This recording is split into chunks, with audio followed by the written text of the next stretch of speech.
Hello and welcome to another Bobby Fischer video. Bobby Fischer was born in 1943 in Chicago, Illinois in the United States. And this game shows just what a beast Bobby Fischer was. Such a strong chess player. And this game from 1960. So we have about a 17-year-old Fischer playing, and even then, he was a strong player. So let's see what he does here. Fischer starts out with e4, which he said was best by test. He loved playing this e4 opening, figuring that gave him some of the best attacking chances. Later in his career, he did play some other moves, but probably played e4 by far most often. So e4. He takes control of the center. We have a Sicilian defense. His opponent counterattacks with the C pawn, targeting d4 here, kind of discouraging this other pawn from moving forward. So knight to f3 sets up this pawn push. And now we have d6, which covers the e5 square to prevent, if this knight comes forward. And now if e5 is played, the pawn can be captured.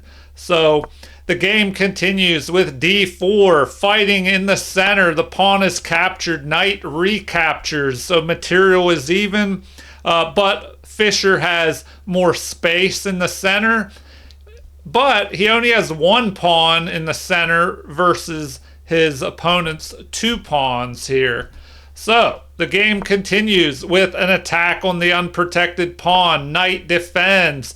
And what type of Sicilian will we have here? This is an open Sicilian.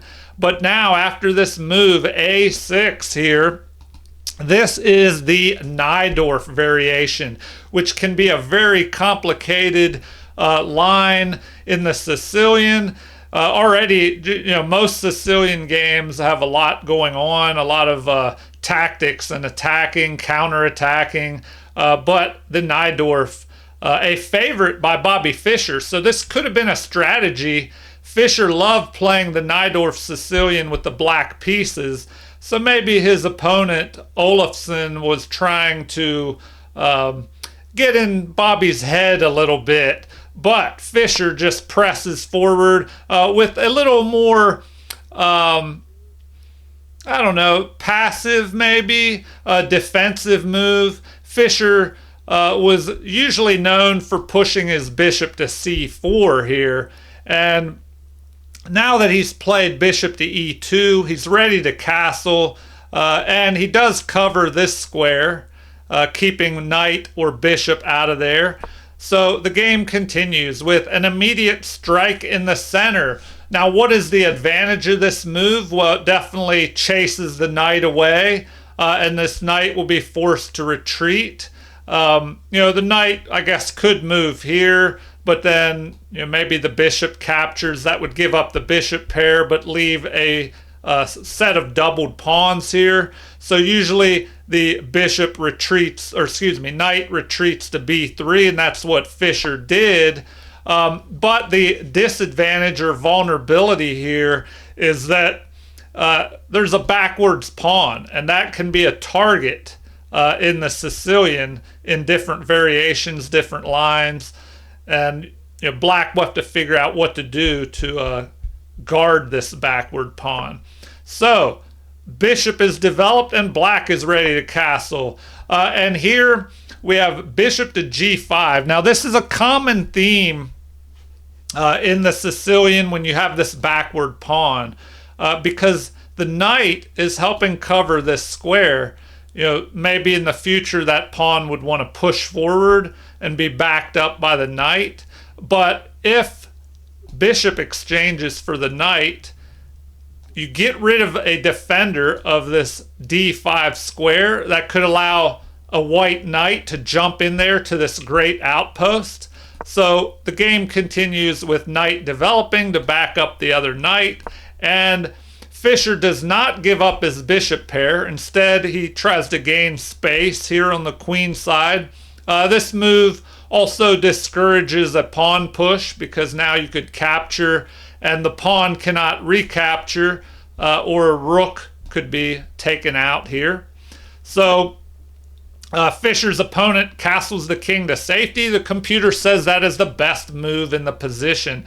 So Fischer does likewise, castling as well.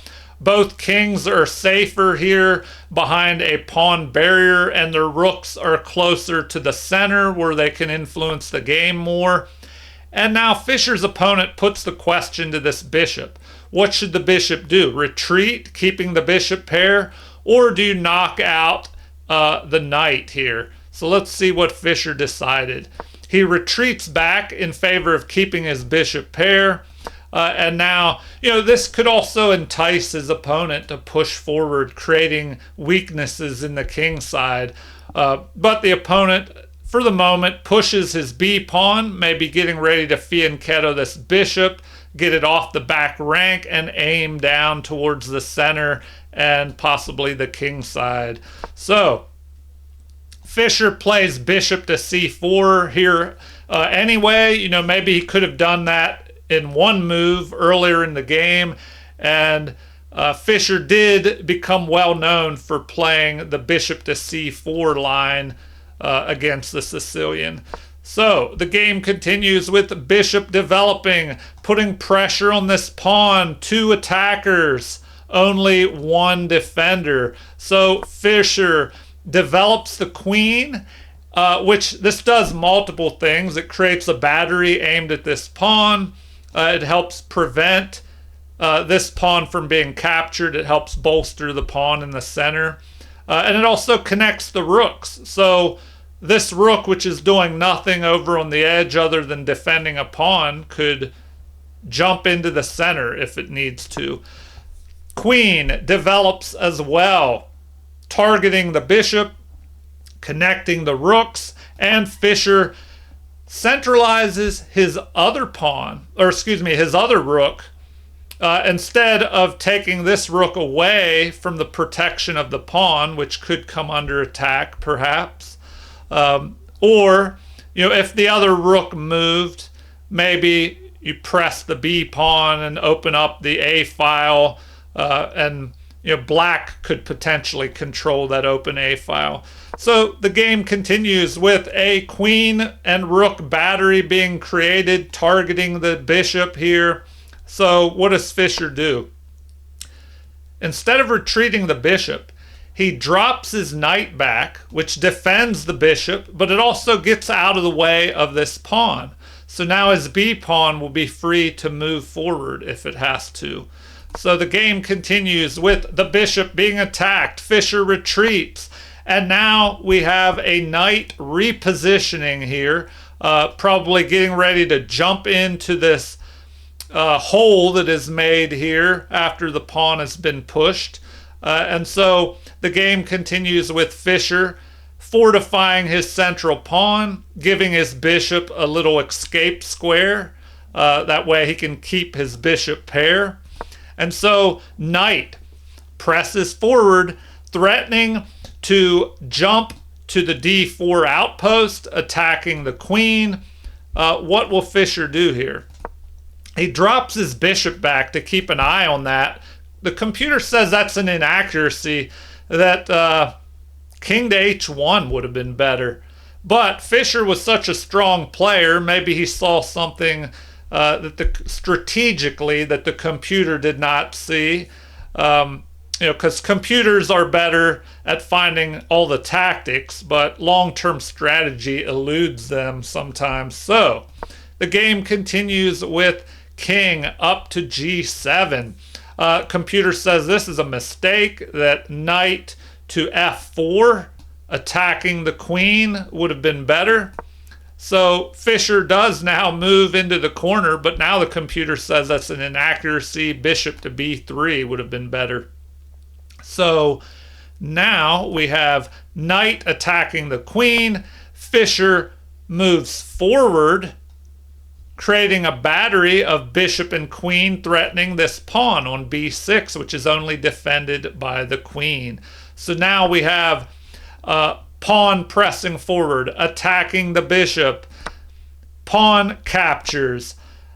Bishop attacking the queen here. So what does Fischer do? Drops back, maintaining the defense of his bishop. His opponent captures, queen recaptures, and now the knight captures here. So the game continues with Fischer placing his knight on the outpost, blockading this pawn. But this pawn could push forward and chase that knight away. Let's see what Fischer's opponent does. The computer recommended capturing here. But Fischer probably wanted to keep his bishop as an attacking piece. So what happens next? Pawn does move forward, chasing the knight. So now we have knight retreating. Rook defending this pawn, which is under attack by the knight now. Bishop drops back, defending this pawn at the same time. And we have rook centralizing. So knight drops back. What does this move do? Well, maybe from here the knight can reposition here and target the opponent's knight.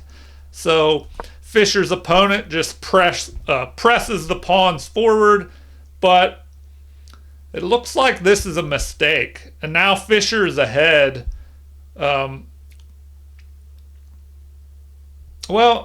Says he's just ahead with a slight edge here, where king to g6 would have kept black ahead. Now material's even, but the computer gives white a slight edge now. So after capture, king moves forward. Instead of capturing that knight, because then you would have two attackers on the other knight, bishop and rook, and only one defender. So the game continues with knight trading off here. So what does Fischer do next? Well, Fischer throws his knight forward. Now this is a mistake apparently, and black is ahead by the equivalent of over a pawn, even though Fischer has a pawn at this moment. So what should have been played? Apparently knight to e3 would have been a little bit better according to the computer. But now we have a missed opportunity. e4 would have been better, kind of trying to open things up here. If this pawn would have been pushed forward, there'd be an attack here. The bishop would increase its scope, lined up on the king. So Fischer drops back, trying to get rid of an attacker. If there's some pressure against your king, usually it's good to knock out one of the attackers or the attacking pieces to lessen the attacking force. So now we have pawn capture, missed opportunity. Apparently rook to h8, lining up on the king would have been even better. So what does Fischer do here? Well, he captures. Now we have pawn recapturing with, because the bishop is backing up that pawn, the pawn is forking king and knight here. So after retreat, pawn pushes forward, and this is a blunder, a game, pretty much a game losing blunder. Now it's +3 in Fischer's favor. So instead, there should have been a capture with check. But now Fischer plays a brilliant move here. He ignores this attack, the attack on his knight with a check. He ignores that, bringing his queen into position up the board here. And let's see what happens next. f4 is played, the best move in the position, giving his rook a little bit more room, maybe to press forward and help defend here. Especially if a rook lands here and starts attacking the king. So Fischer moves the queen over, targeting the king. Now the king is on the run. look at this move. Queen is under attack. Another piece is moved up the board, cutting off the king's escape as Fischer builds a mating net. We have queen, rook, and bishop. All these pieces lining up here on the opponent's king. So how does Fischer continue? His opponent captures the knight, and now Fischer's opponent is ahead by +1 materially. The king does not capture there. He kind of keeps that pawn as cover, but apparently it would have been better to just go ahead and capture that pawn. But now we have queen pressing forward, a mistake, leading to a mate in 14 possible. Queen to d7 would have been better, or excuse me, capturing d7. So it looks like it would have been better just to give up your queen. So what does Fischer do now? He starts his attack, pressing the queen forward with check. The king starts running for its life, the only square available, and now Fischer just keeps attacking. So the king is chased into the middle of the board. The rook checks. King keeps running to the only square possible. And now rook attacks. King stuck in the center of the board here. Crazy. What does Fischer play next? Well, mate. Mate in 1 here. Queen to g7 check. The only thing that can be done is what here? Either king to f5 or rook to f6. So this is where Fischer's opponent resigned. What could have been played? Well, if the rook were to press forward and block here, well, then the queen could just capture, delivering mate. The other option would be king over to f5, but that would allow rook to g5 with mate, because the bishop is helping cut off escape squares as well. All right, Fischer was in a little bit of trouble there, but this is a young Fischer, 17 years old. We do have a current world chess champion who's only 18 right now, Gukesh, but Fischer, 17 at the time, and they didn't have crazy computer assistants like they do today. So there weren't as many very good players at a young age that we have today, but Fischer was one of those. He was an outstanding player. So even at 17, he's making great moves and winning. So yes, Fischer was a beast even at 17. And in this series, I do a Bobby Fischer series, and I plan to do more games and slowly move up through the years. So this is 1960. So in future games, I'll slowly go into later years in Fischer's career, leading up to when in 1972, Fischer became world champion and was the official world chess champion from 1972 to 1975, before he kind of quit chess and forfeited his title. He did come back and have a rematch with Boris Spassky, who he beat in 1972 to become world champion. And they had a rematch 20 years later in 1992, I believe, where Fischer did win again, and a lot of people were hoping Fischer would start playing chess again, especially against Karpov, who became the world champion after Fischer forfeited his title because Fischer could not agree to terms and did not play against Karpov. So unfortunately, we never got to see a battle of Fischer against Karpov or even Kasparov. Those would have been amazing chess games. All right. Well, before I end this, let's look at the accuracy rating real quick and see what Fischer did here. So he played at a 92% accuracy rating.